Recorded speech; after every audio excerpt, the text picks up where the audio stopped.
Yo, Teniente General Jorge Rafael Videla. Este capítulo de nuestra historia comienza con la noche más negra de la represión. Por Dios, nuestro Señor y estos santos evangelios, desempeñar con lealtad y patriotismo el cargo de miembro de la Junta Militar. Y termina con una derrota militar que acelera el regreso definitivo de la democracia.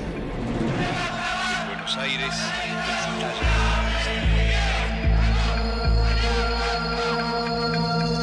Pero antes hagamos un pequeño repaso, recorramos un poco la línea de tiempo.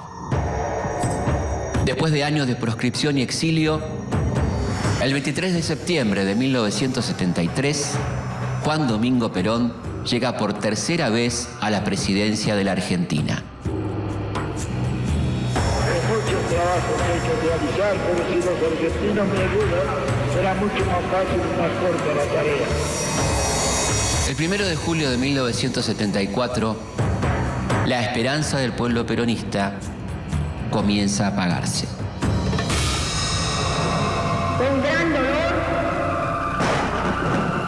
debo transmitir al pueblo el fallecimiento de un verdadero apóstol de la paz y la no violencia. Pero el gobierno ya no es el mismo sin Perón.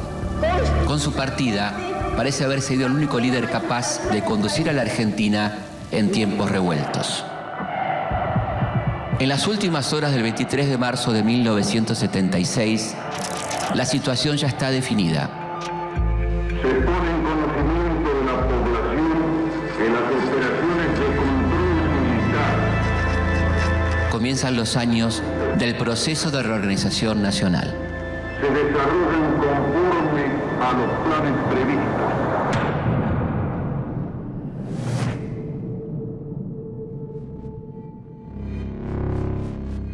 Comunicado número 1 de la Junta Militar. Comunica a la población que a partir de la fecha el país se encuentra bajo el control operacional de la Junta Militar. El 24 de marzo de 1976, un nuevo golpe cívico-militar asalta al poder. Pero esta vez es un golpe distinto a los anteriores. Se recomienda a todos los habitantes el estricto acatamiento a las disposiciones y directivas que emanen de autoridad militar, de seguridad o policial. Por primera vez, las tres Fuerzas Armadas, Ejército, Marina y Fuerza Aérea, van a actuar en conjunto, es decir, se van a repartir el poder y van a reprimir las tres por igual. Así como extremar el cuidado en evitar acciones y actitudes individuales o de grupo que puedan exigir la intervención drástica del personal en operación. Firmado Jorge Rafael Videla, Teniente General, Comandante General del Ejército.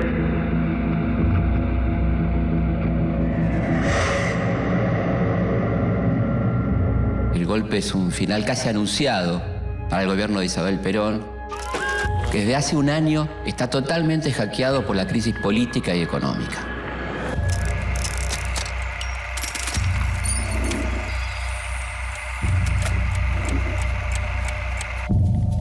El golpe cuenta con la complicidad de varios sectores civiles, como la sociedad rural, grupos empresarios y financieros, el sector más conservador de la Iglesia Católica y, por supuesto, el apoyo de muchos medios de prensa.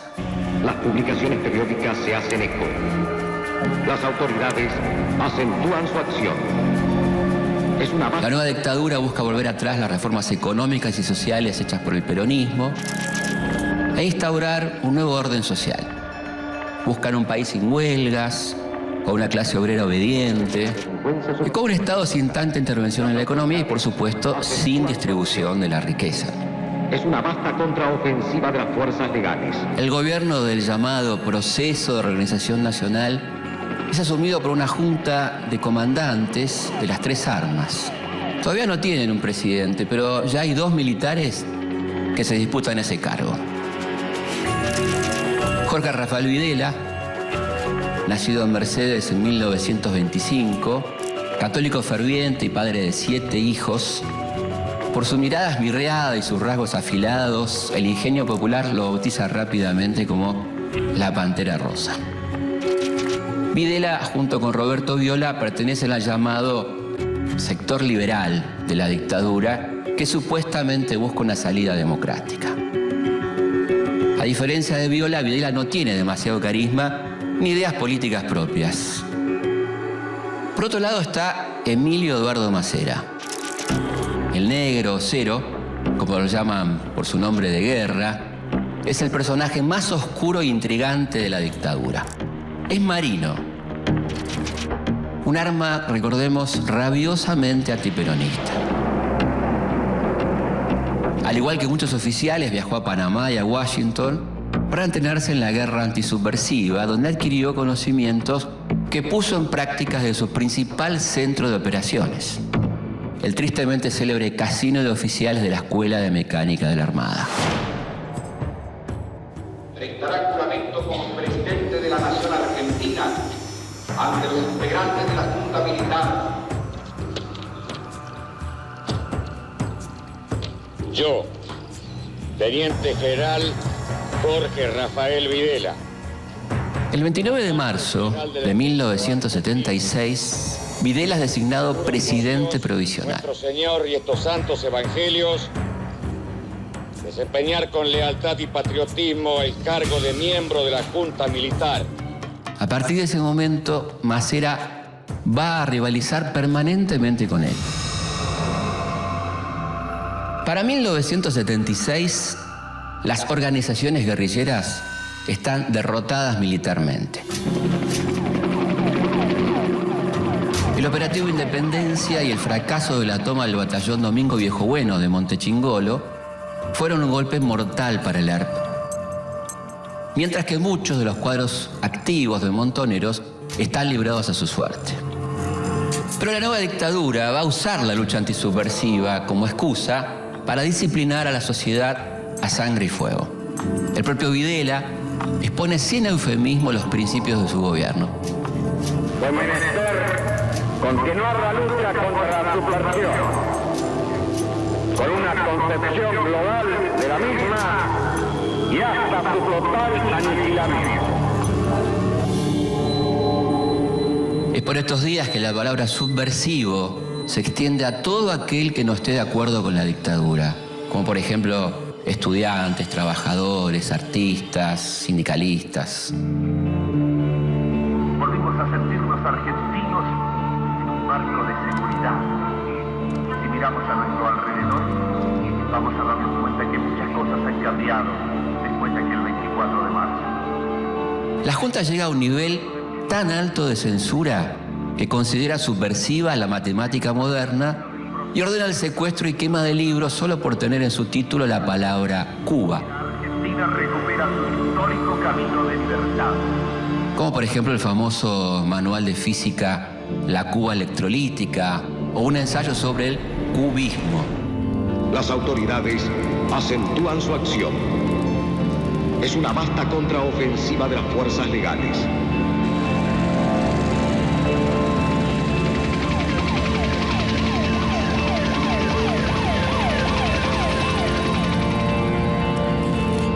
El horror ha quedado atrás. La sociedad argentina pasó una durísima prueba. Ha llegado el momento de ganar la paz. Para ese momento, Chile, Uruguay, Paraguay y Bolivia también se encuentran bajo dictaduras militares, cuyos oficiales fueron entrenados por comandos norteamericanos y franceses. Comme toujours, les termes du problème sont primo, l'adversaire, secondo, les moyens de le détruire. Este entrenamiento incluye la instalación de campos de concentración clandestinos, donde se secuestra y tortura a los detenidos. Antes del 24 de marzo de 1976, el desencuentro y los intereses de sector fomentaban el desorden y la anarquía. Usted lo vivió. Recuerde y compare. Para llevar adelante este plan, la Junta Militar divide el país en distintas zonas, subzonas y áreas. En las principales guarniciones militares, comisarías y edificios de las Fuerzas Armadas se montan centros clandestinos de detención, con salas de tortura y amplios espacios para alojar a los cientos de secuestrados que ingresan todos los días a la feroz maquinaria represiva.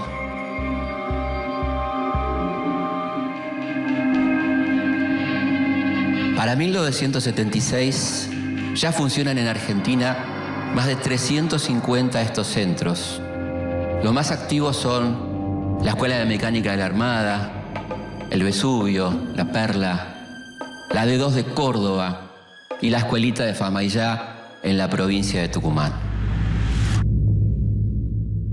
Las detenciones, mejor dicho, los secuestros, se hacen en forma absolutamente clandestina e ilegal.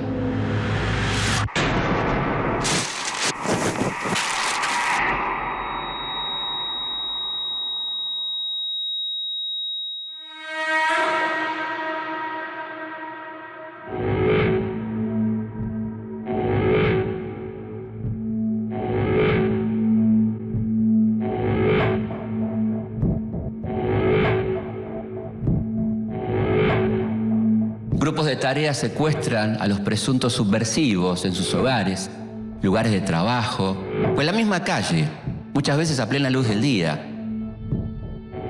Antes de efectuar el operativo, los jefes de grupo piden zona liberada para no cruzarse con la policía u otras fuerzas de seguridad.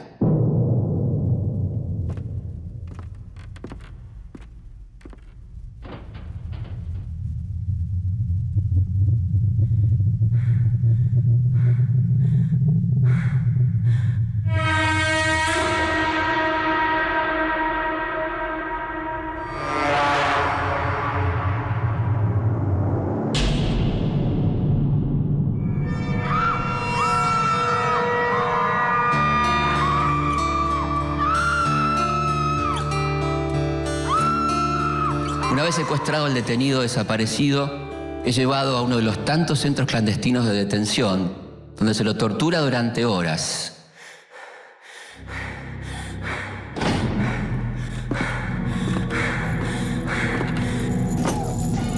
Si no te gusta que la gente esté contenta, si no te gusta ver feliz a los demás, tírate al río en la parte más profunda y después cuando te hundas, si quieres poder gritar. Si no te gusta que otra sonrisa de la voz te hace mal, tírate al río en la parte más profunda y después cuando te hundas, si quieres poder gritar.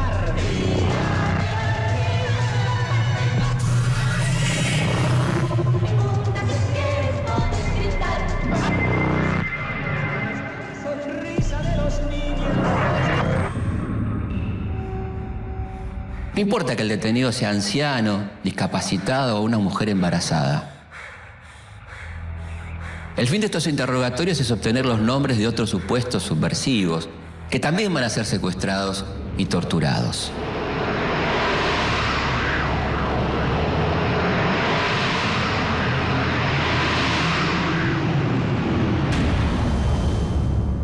Mientras se dedica a torturar, matar y asesinar, la Junta Militar busca instalar el miedo y la desconfianza en la sociedad. Desde los principales medios se invita a denunciar a todo aquel que parezca sospechoso o subversivo. Esta campaña no solo es reproducida por los medios estatales, sino que cuenta con el apoyo de reconocidos diarios, revistas y periodistas con una muy reconocida trayectoria.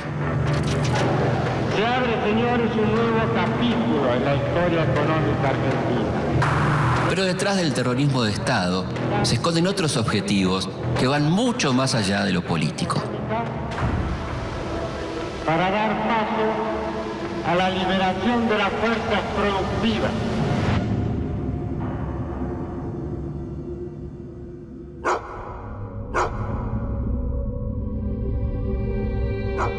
Las Fuerzas Armadas inician el proceso de reorganización de la República.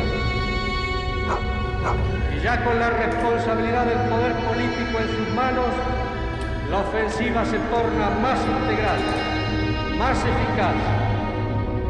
A partir de marzo de 1976, la Junta Militar despliega un aparato de represión feroz.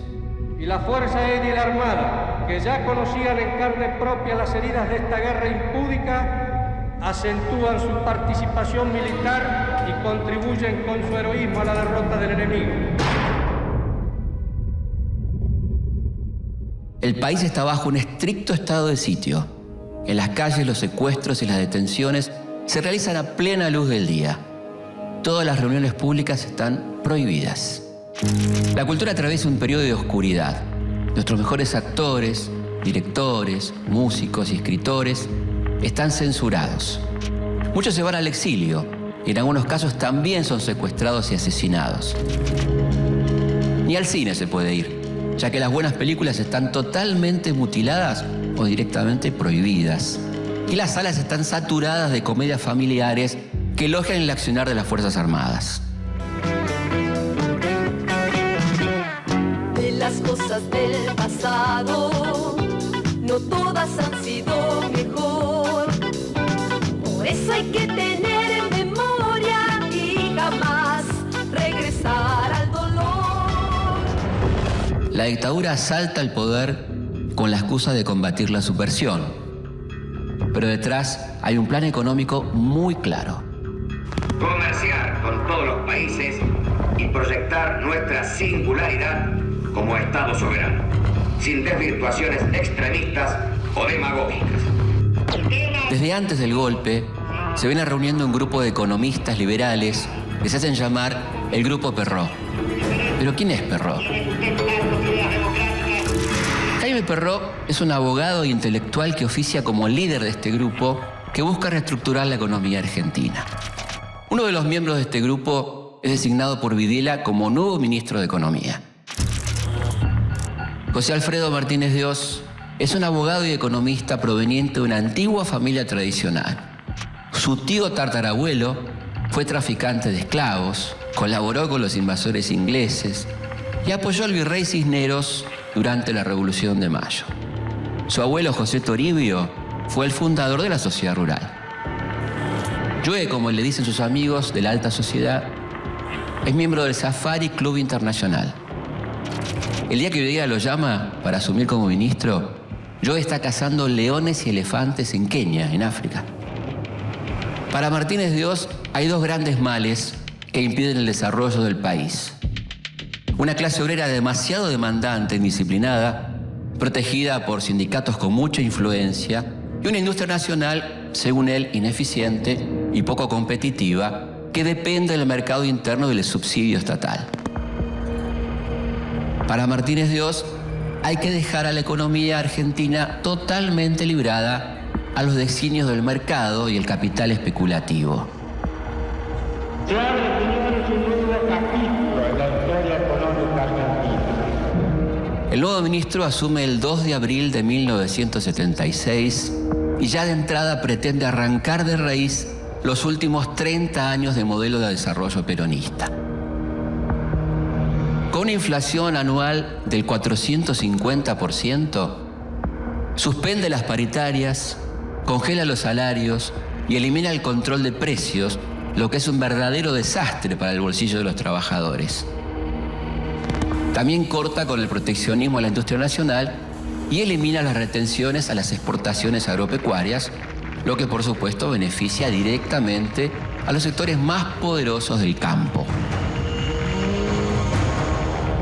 Bajo el lema "achicar el Estado es agrandar la nación", Martínez de Hoz comienza a desmantelar el sector público y para poner freno a la inflación comienza a tomar deuda y reduce la emisión monetaria. Hemos dado vuelta una hoja del intervencionismo estatizante y agobiante de la actividad económica para dar paso a la liberación de las fuerzas productivas. Las políticas brutales de Martínez de Hoz son solo posibles por el apoyo de Videla, que se siente personalmente identificado con su ministro. Un plan así solo puede ser impuesto por medio del terror. El plan económico no solo es impopular entre la gente común, sino que reaviva las internas dentro de las Fuerzas Armadas. El principal crítico en ese sector es el almirante Macera. Pero Macera no está solo. Con él está el ala dura del ejército, representado por Carlos Guillermo Suárez Mason y Luciano Benjamín Menéndez. Todos ellos dirigen los campos de concentración más crueles de la dictadura. Pero sin duda, el más temible de todos es la ESMA, comandado por Macera y dirigida por el vicealmirante Chamorro y el capitán Jorge Acosta, más conocido como el Tigre. En la ESMA se lleva a cabo una de las estrategias más siniestras del terrorismo de Estado. Los detenidos son cada vez más y la orden es que todos sean eliminados. Así como en otros siglos ha habido pestes que flagelaron al mundo durante mucho tiempo, así parece la humanidad de hoy asistir a una novedosa y alucinante epidemia, la voluntad de matar. Ocultar tantos cuerpos es imposible, por lo que se inventa el método del traslado. El método consiste en sedar al detenido, subirlo a un avión y arrojarlo al Río de la Plata. Los vuelos de la muerte tienen la finalidad de deshacerse de los cuerpos de los detenidos, ya que para la visión de la dictadura, sin cuerpos no hay pruebas y sin pruebas no hay delito. Es verdad, pero no toda la verdad, que esto es una guerra entre la libertad y la tiranía. Lo cierto, lo absolutamente cierto, es que aquí y en todo el mundo, en estos momentos, luchan los que están a favor de la muerte y los que estamos a favor de la vida.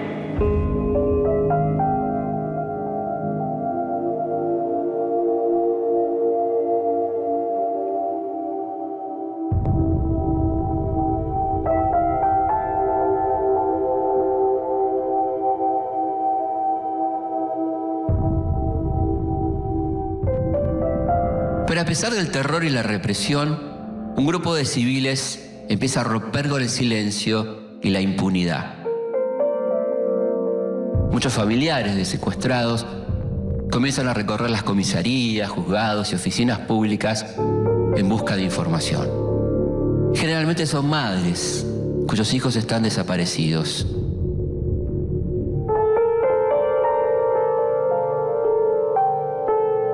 Algunas no solo buscan a sus hijos. Existen muchos casos de mujeres desaparecidas que al momento de su secuestro estaban embarazadas.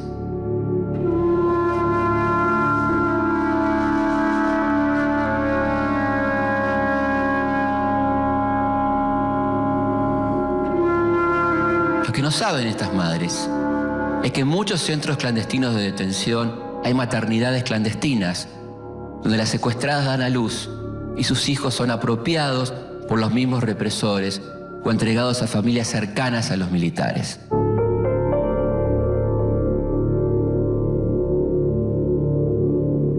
Nosotros solamente queremos saber dónde están nuestros hijos, vivos o muertos. No sabemos si están enfermos, si tienen frío, si tienen hambre. Pronto la búsqueda individual se convierte en colectiva. Mi hija estaba embarazada de 5 meses cuando se la llevaron. Mi nieto tiene que haber nacido en agosto del año pasado. El 30 de abril de 1977, distintas madres de desaparecidos se encuentran espontáneamente en la Plaza de Mayo. ¿Qué pasa, señora? Queremos nuestros hijos, que nos digan dónde están, por lo menos. Mi hijo hoy hace 15 meses. ¿Dónde están los bebés? A ver, ¿dónde están? No, que los ¿Por qué no nos dicen a nosotros? Vamos, señores, circulando, por favor, vamos circulando. Como las reuniones están prohibidas, las madres comienzan a moverse en círculos alrededor de la pirámide, que así nacen las rondas de las madres de Plaza de Mayo. Yo digo, si esas madres se hubieran preocupado por sus hijos de la misma forma que se preocupan hoy, no estarían lamentando la desaparición de sus hijos.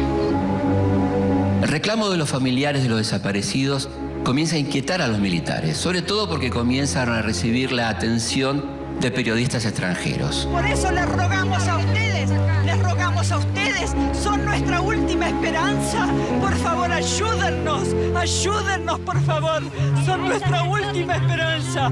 El gobierno dice que ustedes son mentirosas. ¿Nosotros somos mentirosas? ¿Qué? ¿Estamos mintiendo de que los hijos desaparecieron? Está todo comprobado. En el Palacio de Justicia están todos los testimonios.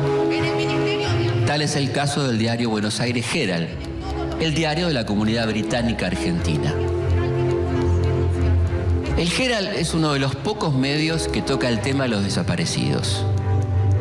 El estar escrito en inglés y contar con la protección de la embajada británica le da cierta inmunidad. En la Argentina de Videla, la verdad solo puede leerse en otro idioma. Pero mientras sea desaparecido, no puede tener ningún tratamiento especial. Es un incógnito, es un desaparecido. No tiene entidad, no está. Ni muerto ni vivo, está desaparecido.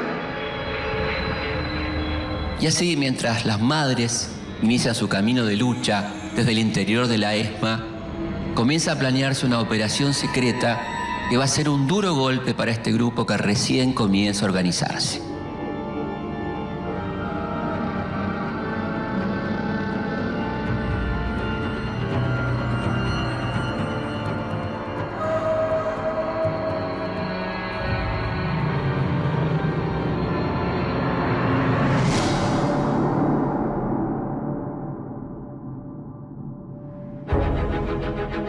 Para mediados de 1977, la imagen de la dictadura comienza a resquebrajarse. Martínez de Horno termina de controlar la inflación que alcanza un 400% anual.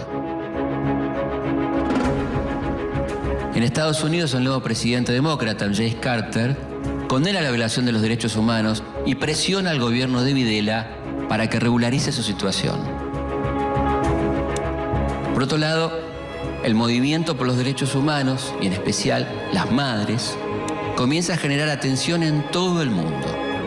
A esto se suman las denuncias que hacen los cientos de argentinos exiliados. A esta altura, Emilio Eduardo Macera juega a que Videla caiga por su propio peso y que en 1978 lo encuentre a él como presidente de la nación. Macera tiene dos ases en la manga. En París instala una oficina de inteligencia a la que llama Centro Piloto, desde donde hace tareas de inteligencia sobre las actividades de los exiliados. En Buenos Aires tiene un plan mucho más siniestro.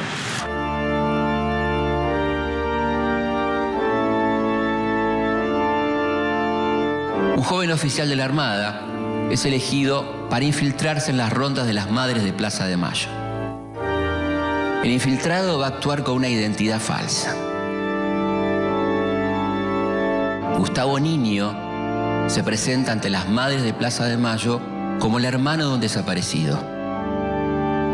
Durante varias semanas las acompaña a sus actividades hasta ganarse su confianza.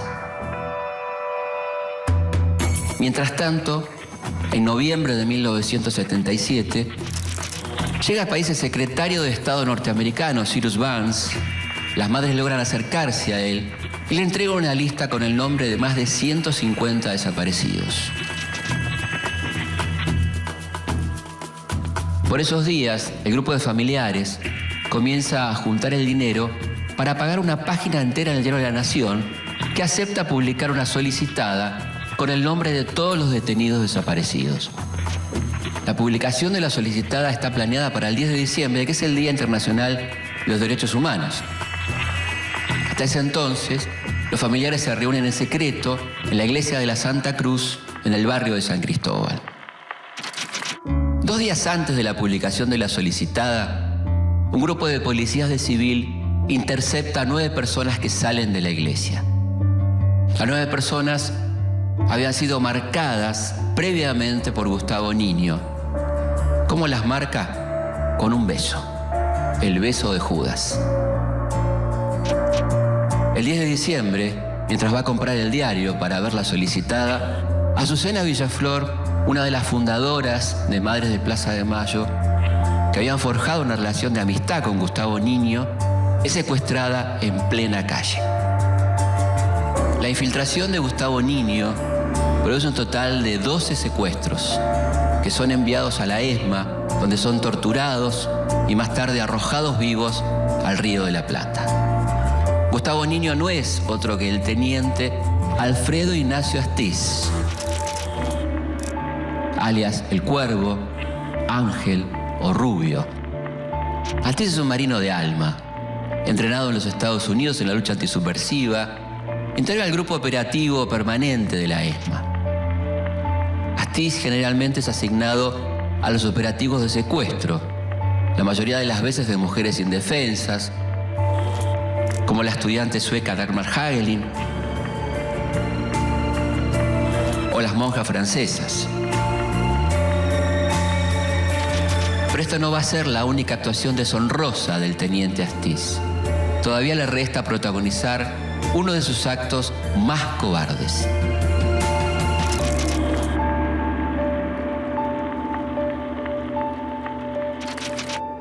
El gobierno ajustará su acción a la solución pragmática de los grandes problemas económicos.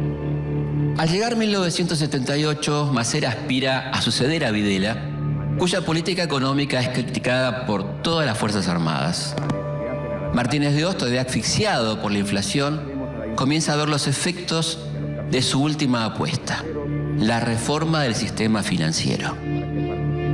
Esta ley libera las tasas de interés y permite la salida en masa de capitales al exterior. Hace que comiencen a aparecer nuevos bancos y financieras cuyos depósitos están garantizados por el Estado Nacional.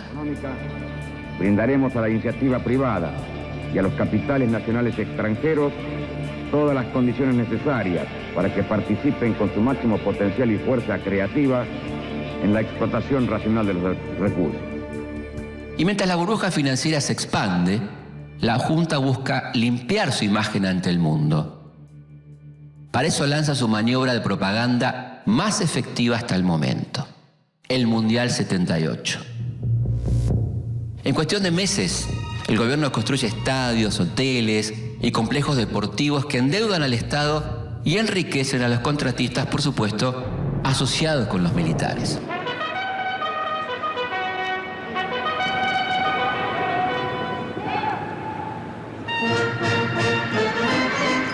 Acompañados por los medios de comunicación, los militares despliegan un arsenal propagandístico para construir la imagen de una Argentina en orden, con un clima de fiesta, alejada del terror que denuncian los organismos de derechos humanos. Es la verdadera manifestación de un país que recibe al mundo rápidamente, con el orden y disciplina de la conciencia y accionar, una palabra se dibuja en el campo de juego: Argentina 78. Con el triunfo de la selección, los argentinos vuelven a las calles.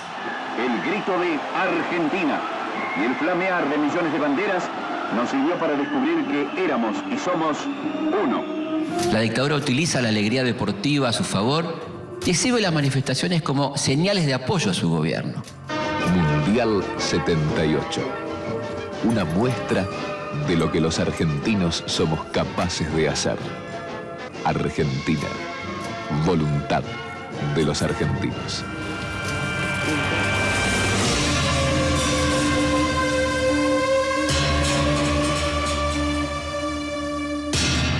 Pero la euforia mundialista dura poco.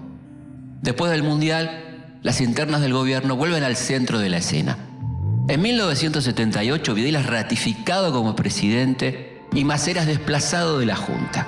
Ingresa el general Roberto Viola, que a diferencia de Masera, comparte plenamente el proyecto económico de Videla y que además busca una pronta salida política para la dictadura. Argentinos, hemos sido capaces de vencer a la insidia y al escepticismo. Seamos ahora también capaces, con la ayuda de Dios, de impulsar a la nación en pos de sus objetivos permanentes. Pareciera como si un cúmulo de energías dormidas, como si una nueva capacidad de entusiasmo hasta ahora letargada, hubiesen salido a plena luz. Y ello es así porque tanta alegría, tanto entusiasmo generosamente expresados no son un fruto casual. Responden, en definitiva, al profundo anhelo de unión nacional que sentimos todos los argentinos. Una vez pasado el efecto mundial, Martínez de Hoz pone en marcha su nuevo plan maestro, la tablita. Lo que hace básicamente la tablita es fijar la cotización del dólar mediante una serie de devaluaciones programadas. Al mismo tiempo se reducen los aranceles a las importaciones y se abre de manera irrestricta el ingreso de capital extranjero.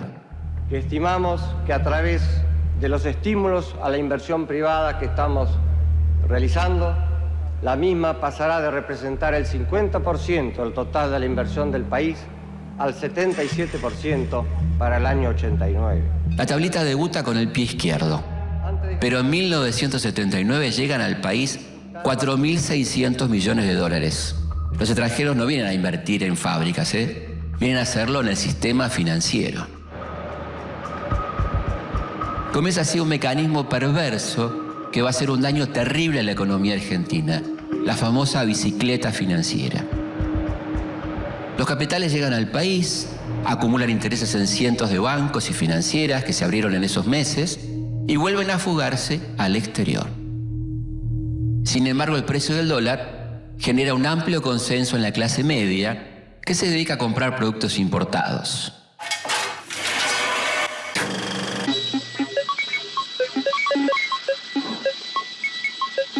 Che, Carlitos, ¿esto para qué era? En ese año comienzan a circular por la calle autos japoneses y muchos argentinos conocen Miami. Lo que pasa es que ahora con el dólar barato es un fenómeno viajar. ¿Sabes cómo nos esperan allá? Y claro, ahora se dio vuelta la tortilla. Ahora no le vamos a pedir nada a nadie. Los que ponemos los dólares somos nosotros, querida. Los argentinos. Pero mientras un país vive la breve burbuja de la plata dulce, los conflictos dentro de la Junta Militar siguen y amenazan con explotar de la manera menos esperada.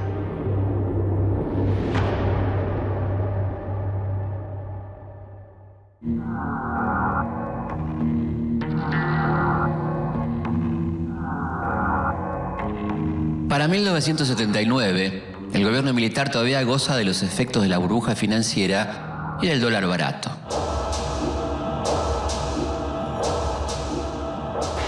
Cercado por la presión internacional, Videla accede a recibir en el país a la Comisión Interamericana de Derechos Humanos de la OEA.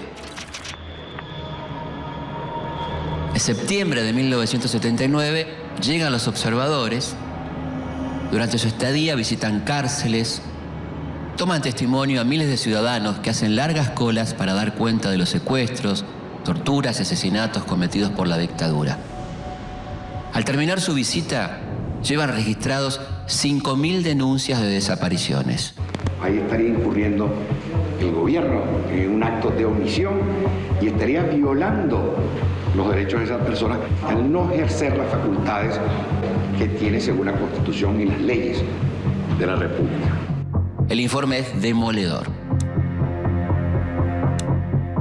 Para combatir su efecto, durante los festejos por el triunfo del equipo argentino en el Mundial Juvenil de Japón, la Junta reparte miles de calcomanías con el lema «Los argentinos somos derechos y humanos».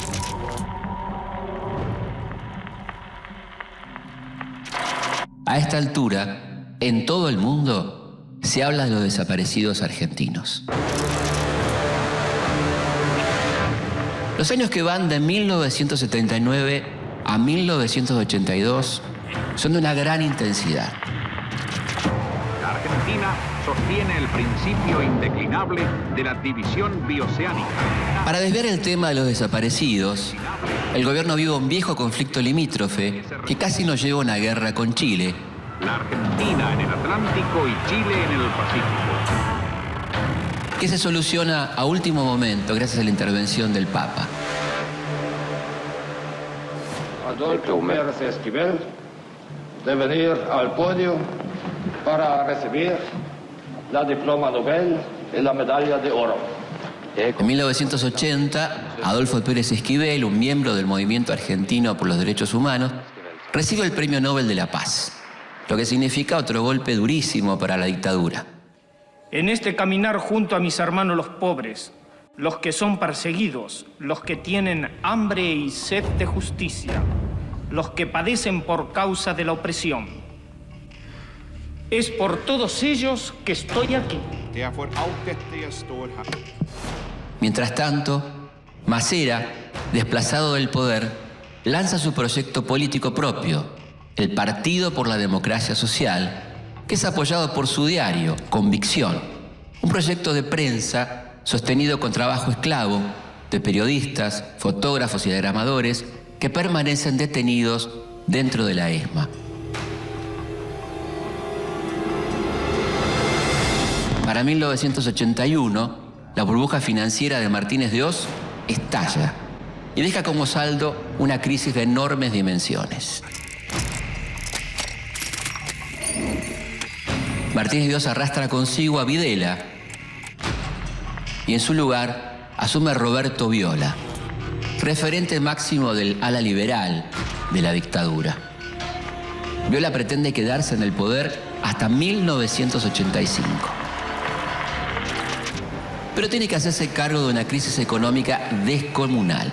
Doctor Sigó, otras críticas señalan de que el problema de la devaluación va a traer un aumento considerable en los precios, ¿o no?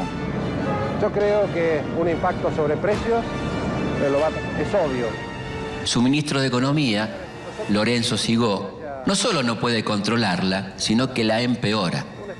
Sin embargo, el desgaste de la dictadura y la apertura generada por Viola hace que la sociedad argentina empiece a salir de un letargo de casi 5 años. ¿Qué lo preocupa a usted? El país, señor. La situación. ¿A usted no? En medio de este clima, los principales partidos forman la multipartidaria, un acuerdo político que exige el retorno a la democracia y la pronta llamada a elecciones. Esto desencadena un fenómeno muy particular. En diciembre de 1981, el sector duro del ejército da un golpe dentro del golpe, es decir, desaloja del poder a Viola y coloca en la presidencia a uno de sus hombres. En el Día de la Patria, buenos días. Leopoldo Fortunato Galtieri es un militar duro. Por su elevada estatura, sus ojos claros y su fluido contacto con la Casa Blanca, se siente un general norteamericano. Galtieri llega a la presidencia con la intención de levantar la imagen del ejército. Para eso comienza a planear acciones militares a gran escala. Si así lo hiciere, Dios y la patria me lo demás. Para congraciarse con la administración Reagan, el presidente ofrece el servicio de los represores en países como Nicaragua, Honduras, El Salvador y Guatemala. A todo esto, el 30 de marzo de 1982 se produce la más importante movilización obrera hecha contra la dictadura. Miles de trabajadores marchan a la Plaza de Mayo bajo la consigna Paz, Pan y Trabajo. La marcha es ferozmente reprimida. Galtieri necesita recuperar el apoyo de la población y para eso pone en marcha su estrategia bélica más arriesgada. Compatriotas, hemos recuperado, sin rencores, pero con la firmeza que las circunstancias exigen, las islas australes que integran por legítimo derecho el patrimonio nacional. El 2 de abril de 1982, las tropas de la Armada Argentina llegan hasta Puerto Stanley. Tras un breve combate, toman el control del lugar. Hoy, 2 de abril, recién hemos comenzado con nuestra actitud. Después de 150 años de ocupación, la bandera argentina vuelve a flamear en las Islas Malvinas. El éxito se traduce rápidamente en euforia. Si quieren venir, que vengan, les presentaremos batalla. Las Malvinas tienen un lugar especial en el imaginario popular. Hasta los sectores más críticos con la dictadura apoyan la recuperación de las islas. Esta manifestación de sentimiento y alegría. Galtieri pretende usar la adhesión a su favor y presentarse como el próximo candidato a presidente en futuras elecciones. De lamentable claudicación. Gracias, señores. Pero mientras en la Argentina se festeja, el gobierno conservador de Margaret Thatcher moviliza la expedición militar más grande desde la Segunda Guerra Mundial. Thatcher cuenta con el apoyo de Ronald Reagan, el nuevo presidente norteamericano y supuesto aliado de Galtieri. Reagan dijo luego a los periodistas que su gobierno pretende hallar un curso equidistante de sus dos aliados, tratando de ser un mediador honesto, según afirmó. El 2 de mayo de 1982, el submarino nuclear Conqueror dispara 3 torpedos sobre el crucero General Belgrano, que se encuentra navegando fuera de la zona de exclusión. El resultado son 323 soldados argentinos muertos. Se puede decir que es el principio de la guerra.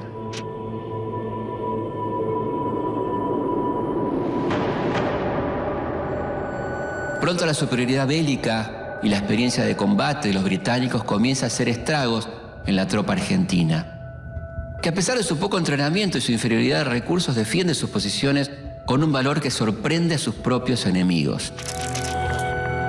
Al igual que durante el Mundial de Fútbol, el sentimiento nacional vuelve a ser manipulado. Con noticias muchas veces falsas, los medios de comunicación construyen una guerra victoriosa muy distinta a lo que pasa en la realidad. Quiero decir que son flores que nos pueden ayudar a ganar esa guerra.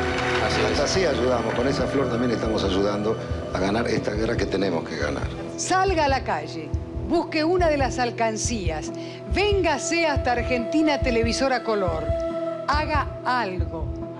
Conmovidos por la labor heroica de los soldados, el país entero se moviliza y desde el gobierno se organizan colectas solidarias para enviarles víveres y hasta dinero que nunca llegan a destino. 8:23 de la mañana se repite el ataque contra Puerto Argentino con mucha mayor intensidad. Ahora el tiroteo es mucho más intenso y se ve que además otro de los blancos es el mercante argentino que está en la bahía. Después de más de 40 días de intenso combate, las tropas británicas recuperan el control de las islas.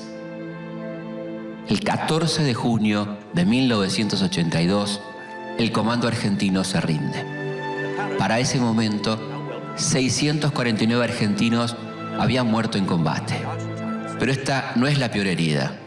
A lo largo de los años, cientos de excombatientes se van a quitar la vida por los traumas que les dejó la guerra.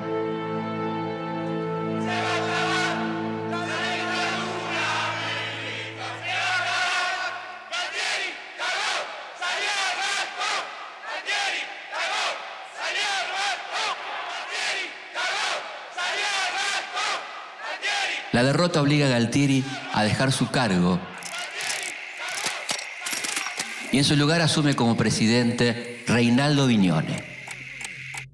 Vignone no cuenta con el apoyo de la Fuerza Aérea ni de la Armada, al punto tal que ambas fuerzas abandonan la Junta Militar. Por esos días Vignone designa al frente del Banco Central a un joven economista cordobés. Se trata de Domingo Felipe Cavallo. Una de sus primeras medidas es nacionalizar las deudas de las grandes empresas privadas. El apoyo popular conseguido al comienzo de la guerra se evapora rápidamente. En las calles se puede palpar el cambio de clima. El 16 de diciembre de 1982, casi 100.000 personas asisten a la Marcha por la Democracia convocada por la multipartidaria. La respuesta del gobierno es la represión. Pero hay una realidad que Vignone no puede ignorar. Es así que en los últimos días de 1982 anuncia el llamado a elecciones. La fecha elegida para los comicios es el 30 de octubre del año siguiente. Después de 7 años de represión y silencio, la política vuelve a las calles.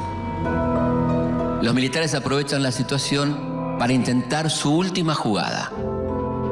En los primeros meses de 1983, Vignone decreta la destrucción de todos los archivos que existen sobre el secuestro, la tortura y la desaparición de personas.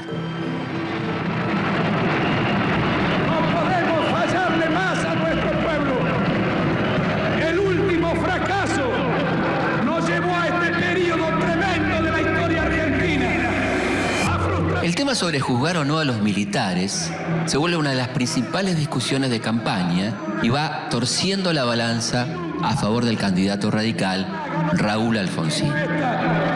Vinieron a decirnos que traían la paz y nos metieron en la guerra y en una represión atroz e ilegal. Pocos días antes de las elecciones, el gobierno dicta la ley 22.924, que establece una amnistía para todos los miembros de las Fuerzas Armadas que participaron en la represión ilegal.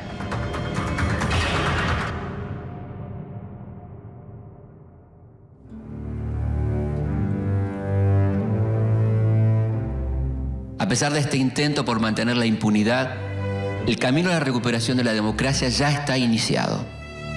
En 1983, los argentinos vuelven a votar.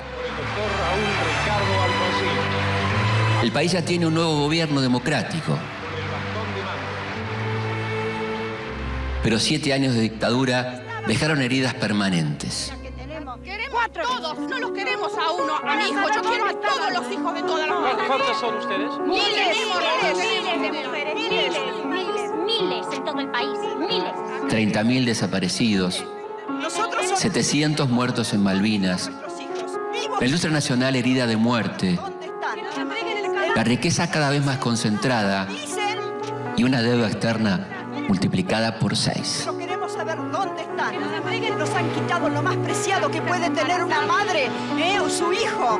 Angustia porque no sabemos si están enfermos, si tienen frío, si tienen hambre. No sabemos nada. Y desesperación, Señor, porque ya no sabemos a quién recurrir. Es por eso que podemos decir que los años de la dictadura fueron la noche más negra de nuestra historia. Muchas de sus consecuencias las vamos a terminar de ver 25 años después.